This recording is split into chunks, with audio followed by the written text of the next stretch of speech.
Damas y caballeros, muy buenos días. Se da inicio al dictado de la segunda Conferencia Internacional de Formación para Profesores y Personal Administrativo Directivo de la Universidad Católica Santo Toribio de Mogrovejo, denominada La crisis antropológica en la sociedad actual, organizado por el Vicerrectorado de Profesores e Investigación y la Facultad de Medicina USAT. Nos honran con su presencia en la mesa principal la doctora Mirta Flor Cervera Vallejos, vicerrectora de Profesores e Investigación de la Universidad Católica Santo Toribio de Mogrovejo, y el magíster Alberto Vargas Pérez, profesor de la Maestría en Gobierno de Personas y Formación Directiva USAT. Señoras y señores, autoridades académicas y administrativas de nuestra universidad, profesores y personal administrativo directivo, amigos todos. Invitamos a la doctora Mirta Flor Cervera Vallejos, vicerrectora de Profesores e Investigación de la Universidad Católica Santo Toribio de Mogrovejo, para su palabra de bienvenida.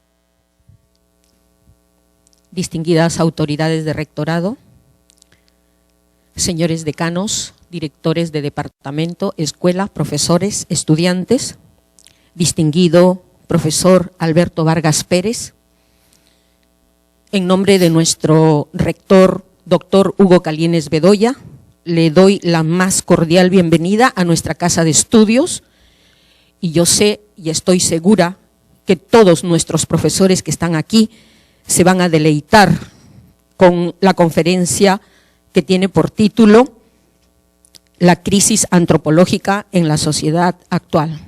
Y nos vamos a dar cuenta que tener crisis es aprender a crecer, que ser persona es ser llamado, que somos acto, y ya verán ustedes cómo van a culminar, que somos libres, que podemos hacer mucho más, y los profesores son mucho más de lo que pensamos que somos. Con ustedes, el magíster Alberto Vargas Pérez. Muchas gracias. Si no les importa, voy a pasar un poco más al frente. Muchas gracias, profesora, y gracias a la universidad por la invitación. Vamos a ver, el tema que nos reúne hoy, me da mucho gusto ver por aquí algunos alumnos de la maestría.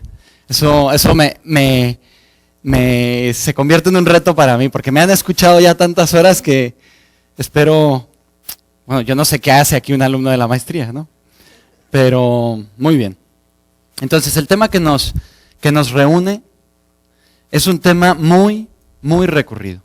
Es un tema que está muy presente, que es el famoso tema de la crisis. La crisis. Y todo el mundo habla de la crisis. Es un tema presente. De hecho, si pensamos en nuestros alumnos, la tendencia de un profesor al natural es pensar en sus alumnos. Y entonces, ¿qué pasa con nuestros alumnos? Pues si de algo se habla, es de la crisis de la juventud contemporánea. La famosa posmodernidad. ¿Qué es lo que pasa con los jóvenes posmodernos? ¿Qué hace que podamos decir que el joven peruano, o que el joven en general, está en una situación de crisis? Y sin afán de hacer un análisis extensivo de la situación en que está la juventud, sí podemos mencionar algunas claves. Por ejemplo, está propagado, generalizado, el famoso fenómeno que ya en culturas más avanzadas, más sofisticadas, ya está muy presente, pero en sociedades como las nuestras, yo soy mexicano, cada vez va entrando con mayor fuerza, que es el famoso fenómeno de lo que le llaman los sociólogos el síndrome de Peter Pan. Adolescencias extendidas. Y entonces nos topamos con que ya no solo tenemos adolescentes de 15 años, sino que tenemos adolescentes de 30 años. Es más, nosotros mismos nos podemos sentir con ciertas características adolescentes. ¿Qué es lo que pasa? ¿Por qué adolecemos? ¿Por qué estamos en crisis? También otro fenómeno sociológico muy difundido es lo que le suelen llamar los sociólogos americanos el fenómeno del DINX. Así le llaman ellos. El double income, no kids. Matrimonios de hecho. Unión libre le llamamos nosotros. No es ningún invento. Unión libre. Es decir, gente que vive en la provisionalidad. Que su proyecto vital está en una situación de provisionalidad.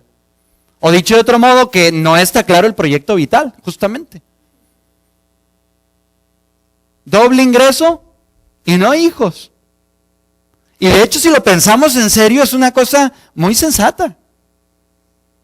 Claro, si yo soy un materialista, lo más inteligente que puedo hacer es vivir arrejuntado y no tener hijos. Es que es lo más sensato. Si yo me tomo en serio mi postura vital, esto es lo que viene. Es decir, de algún modo es cierta coherencia. Hay cierta coherencia con la crisis. Me la tomo en serio. No estoy como titubeando, ¿no? Luego en España, y esto está pasando en general en toda Europa, otro fenómeno sociológico. Lo que le suelen llamar los españoles los ninis, la generación de los ninis. No de los nenes, sino de los ninis. Ni estudio ni trabajo. Es el mismo fenómeno, si se dan cuenta es el mismo fenómeno. España está en un problema muy serio, porque el 50% de su población juvenil no tiene trabajo. Y esto es dramático. Es dramático. Una persona que ha dedicado, no sé, 20 años a su formación, de pronto le toca colaborar, de pronto viene el momento de aportar y se encuentra desconcertado. Está fuera del juego. Le han dicho, tú a este juego no juegas. Es el desempleo. El desempleo es una cosa muy dramática. Sobre todo si ese desempleo no es pasajero, sino continuado. Es decir, que nos hemos instalado en el desempleo. Nos hemos instalado en una condición crítica. Porque ya se sabe, yo creo que nosotros como docentes sabemos que las crisis es parte de la naturaleza. A nivel biológico hay muchas crisis. Empezando por el parto. ¿El parto es una crisis? Vaya crisis. Sale uno sangrando y llorando. ¿Y quién entra primero en crisis? Pues la madre, por supuesto. La madre, la pobre madre está pegando de gritos. Es decir, ha entrado en crisis y justo ese entrar en crisis permite la posibilidad de un crecimiento. Es decir, que crisis y crecimiento están de algún modo vinculados. Y crisis naturales, pues hay muchas. La adolescencia, por supuesto, la famosa crisis de los 40 años, el matrimonio. En la vida es crisis. Oye, pero si la vida es crisis, entonces ¿en qué situación estamos? ¿Por qué la situación en la que estamos nos provoca malestar? Porque de hecho todos percibimos cierta condición de malestar.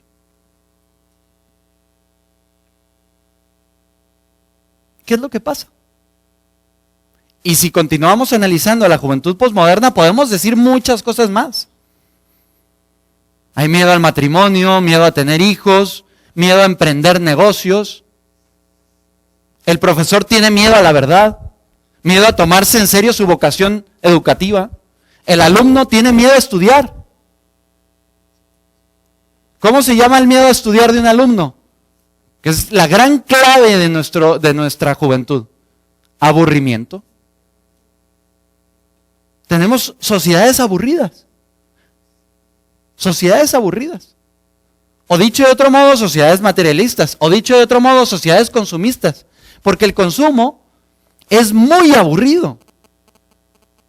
Es muy poco creativo, es meramente pasivo. El consumo es muy pasivo. Y el hombre, lo propio del hombre, es su capacidad creadora. De crecimiento, de aportación, de dar más, de dar justamente. Pero en el consumo, ¿qué es lo que sucede? Pues soy pasivo. Me anulo como persona. Justamente lo que hace el consumismo es masificar. Lo propio del consumo es la masificación. Y entonces estamos ante una sociedad precisamente masificada. ¿Qué significa que estamos ante una sociedad masificada? Pues que la singularidad de cada uno no comparece. Una sociedad masificada es una sociedad muy manipulable. Los jóvenes que tenemos en las manos son muy manipulables. Nosotros queremos influirles positivamente, pero hay una cultura que provoca la manipulación.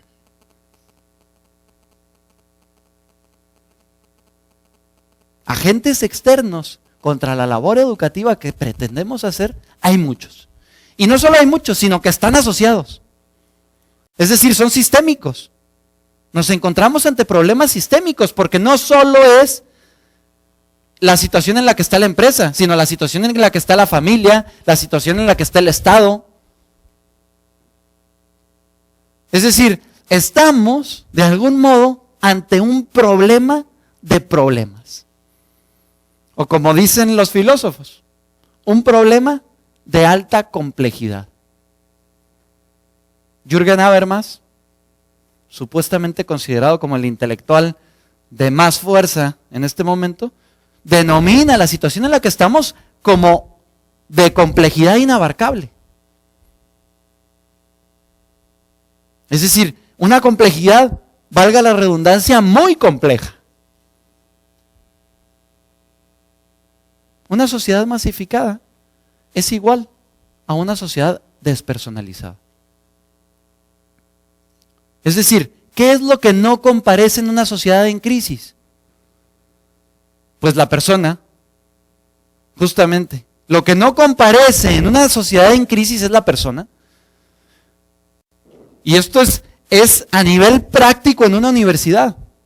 El alumno se esconde en el anonimato. Pero no solo el alumno, el profesor se esconde en el anonimato. Y la organización, cuando hay anonimato, la organización es muy pobre. No solo es muy pobre, decrece, pierde fuerza, pierde cohesión. Los médicos saben muy bien que justo eso es la muerte. La muerte es la fragmentación. Cuando el corazón deja de jugar con el estómago y el estómago con el intestino y el sistema nervioso y el etcétera, eso es muerte. Justamente muerte es separación. Y lo que tenemos es una sociedad fragmentada. Y lo que tenemos es una universidad fragmentada. Y esto es terrible, porque no estamos haciendo sinergia, porque no estamos jugando con el otro. ¿Y por qué no estamos jugando con el otro?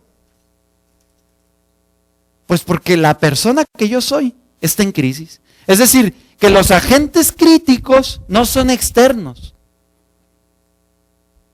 Como dicen los médicos, es un problema endógeno. Es decir, el problema soy yo. Y esto es hacer mucha violencia. Un planteamiento como estos es muy violento. Oiga, no me venga usted a decir que el problema soy yo.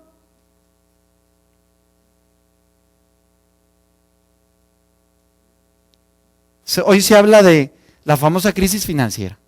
Y esto en Europa se dice todos los días. Los periódicos están saturados. Y aquí no están muy lejos, ¿eh?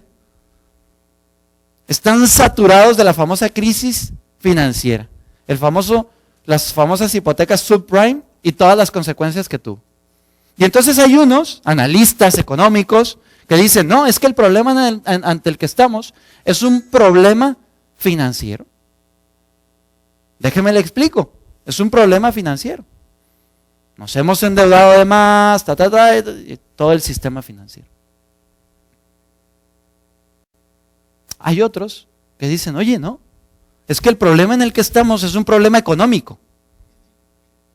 Es del sistema económico. El sistema económico es el que no da más de sí. ¿Porque qué es crisis? Cuando algo no da más de sí. La muerte es cuando el cuerpo no da más de sí. Hay que renovarlo. Cuando algo no da más de sí, hay que cambiar. Sería un error quedarse en la misma situación. Hay que actuar, hacer algo. Sin embargo, hay otros que dicen, oye, no, es que estamos ante una crisis política. Porque no solo es el sistema económico, sino que la economía y la política no están jugando bien. Los políticos fastidian el sistema económico. Y otros dirían, oye, pero no es suficiente. Estamos también ante una crisis social. Es decir que, lo típico, tenemos los gobernantes que nos merecemos. Es decir, ya esto se empieza a complicar. Yo estoy involucrado en el problema. ¿Se ve? A ver, hay dos cosas a mí que me llaman poderosamente la atención de Chiclayo. Una es evidente. El tráfico. El tráfico es evidente. Es que es evidente, ¿no? Es una ciudad un poco caótica. En términos de, bueno, es que uno no puede venir aquí y hablar con tanta fuerza, pero en términos de vialidad, es caótica. La vialidad no está organizada. Es decir, vialmente hay una crisis. En términos viales. Oye, pero hay otra cosa que llama mucho la atención. De hecho, llama mucho más la atención. Aunque tal vez no a simple vista, hay que pensar un poco. Que es la vitalidad que tiene la ciudad. La vitalidad que tiene. Esta ciudad es como un pequeño volcán. Entonces uno sale al centro de la ciudad y hay mucha vida, hay mucha gente encontrándose unos con otros y hablando, y la señora va para acá y el señor y vende y trae, y las mototaxis. Y claro, eso es mucha intensidad vital. Hay mucha gente encontrándose y el encuentro es una cosa muy fuerte. Hay mucha gente dialogando. Es decir, el individualismo no ha permeado. No está claro el individualismo en esta sociedad. Lo que está claro es la falta de organización. Eso sí que es evidente, es patente. Oye, pero vida, aquí hay mucha gente que está creciendo, al menos en el plano social. En el plano social hay mucha intensidad. Yo la impresión que me da es que el chiclayano es un ente muy político. Porque eso es política justamente. Es mucha interacción, es mucha convivencia, es mucho diálogo. La comunicación, el lenguaje, el encuentro, es el cauce de la política. Donde no hay comunicación, donde no hay encuentro, ¿qué es lo que hay en las sociedades sofisticadas? Indiferencia. Y es un problema que no saben cómo resolverlo. No saben ellos cómo resolverlo. ¿Qué problema tenemos nosotros? Que es una política muy desorganizada, caótica. Y eso es un problema, tampoco nos tapemos los ojos. Eso también es un problema. Oye, entonces resulta que estamos haciendo un esfuerzo por aproximarnos más a la noción de crisis, para ver si sacamos alguna ventaja de ella. Porque es terrible un título como este, yo lo sugerí, cabe señalar, pero eso es terrible. Oye, la crisis de ¿no? Bueno, vamos a ver si esa aproximación nos permite, nos da alguna clave, nos da alguna ventaja. Y entonces vamos a intentar profundizar más. Oye, es una crisis social. ¿Será suficiente? Es decir, ¿por qué la sociedad no está cohesionada? No está organizada. Porque resulta que también, al menos a nivel Occidente, y nosotros somos parte de Occidente, tal vez no somos el corazón de Occidente, porque Latinoamérica se cuece un poco aparte, pero somos occidentales. Es decir, entre nosotros y un europeo hay muchas similitudes, pertenecemos a la misma cultura. Tal vez, Dios lo quiera, estamos creando una nueva cultura, pero eso no está claro todavía. Somos occidentales, a nuestro propio modo de ser, pero somos occidentales. Y entonces resulta que también estamos ante un problema ético, no solo social, sino ético. ¿Qué significa? Que la conducta de la persona está desorientada. Se habla hoy de la famosa rebelión de los medios, de la tecnología. La tecnología se nos está rebelando. Y de esto se ha escrito ya mucha literatura, cine, mucha fantasía. Pero es que la rebelión de los medios es real y no del modo que la piensa la literatura, aunque pienso yo que la literatura lo que está haciendo es una metáfora. ¿Qué significa la rebelión de los medios? Significa no que los robots se han sublevado, sino que nosotros nos hemos esclavizado a ellos. Libremente, es increíble. Yo mismo me he sometido a un sistema. En lugar de yo dominar el sistema, no, me someto, me entrego. Y esto se ve que va muy de la mano de la cultura de consumo. Es decir, yo soy en la medida en que tengo. Y eso es un problema ético. Mentimos. De hecho, a veces mentimos tanto que perdemos la noción de la mentira. Ya no sabemos si lo que decimos es verdad o es mentira. Mentimos. Los alumnos mienten y los profesores mentimos. Mentimos cuando no preparamos una clase. Mentimos. Mentimos cuando no pensamos bien un examen. Mentimos. ¿O qué concepto tenemos de mentira entonces?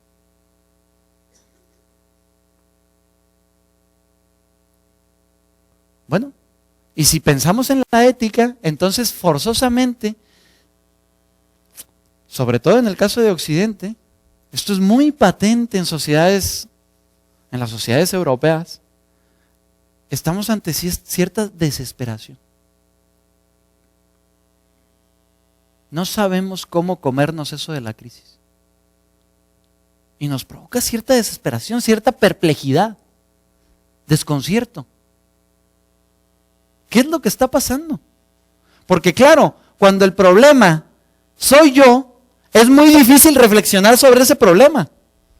Uno piensa, los problemas ¿cómo se resuelven? Pensando. Siéntese usted a pensar y resuelva su problema. ¿Por qué no resolvemos los problemas? Porque no pensamos. Porque tenemos mucha pereza a pensar. Mucha pereza a pensar. Y si hay alguien que tiene que ser pensador, es un profesor universitario. Especialmente cuando se trata de largo plazo. El que piensa a largo plazo es el profesor universitario. Al empresario no le corresponde el pensamiento a largo plazo.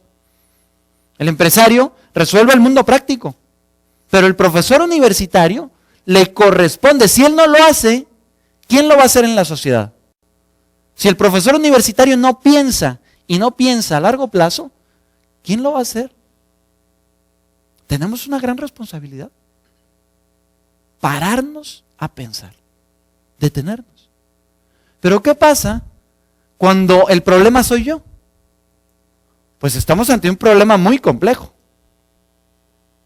¿Se dan cuenta? Porque pensar sobre uno mismo es muy difícil. ¿Cómo se resuelve un problema cuando el problema soy yo? Pues hay que pedir ayuda. El agente, en este caso, no se puede hacer cargo de sí mismo. Es lo que sucede cuando estamos enfermos. ¿Con quién vamos? ¿Con un médico? Es decir, hay enfermedades que nosotros mismos nos hacemos cargo, ¿sí o no? ¿Sí? No siempre uno va con el médico. De hecho, es desordenado ir con el médico cuando no toca ir con el médico. ¿Tiene usted una gripa, un catarro? Pues ya se sabe. Descanse, tómese un jugo de limón, un poco de miel y que su mujer o su marido lo consienta un poco y listo. No tiene mucha más problemática, ¿no? Usted mismo puede resolver ese problema. Pero si usted se acostumbra a ir a otro que le resuelvan los problemas, pues entonces se hace pequeñito. Porque un problema es una ocasión de crecimiento. Si le dan un fármaco, su cuerpo no se fortalece. ¿Sí o no? Si no, se empieza a empequeñecer el cuerpo. Esto, gracias a Dios, ya mucha gente lo ha entendido. No se tome fármacos a diestra y siniestra. Tome fármacos cuando no puede tomar, cuando ya no hay otra alternativa. Porque todos sabemos que el fármaco además no es todopoderoso. Ayuda, pero muchas veces tiene efectos secundarios. Algunos grandes y otros pequeños, pero tiene efectos secundarios. ¿Cuándo conviene tomar el fármaco? Cuando el efecto secundario es menor que el padecimiento, que la enfermedad. Oiga, pero si el efecto secundario es mayor que la enfermedad, pues es un error. Eso es un error terrible. Es pensar a corto plazo. Es visión corto, es no haber pensado.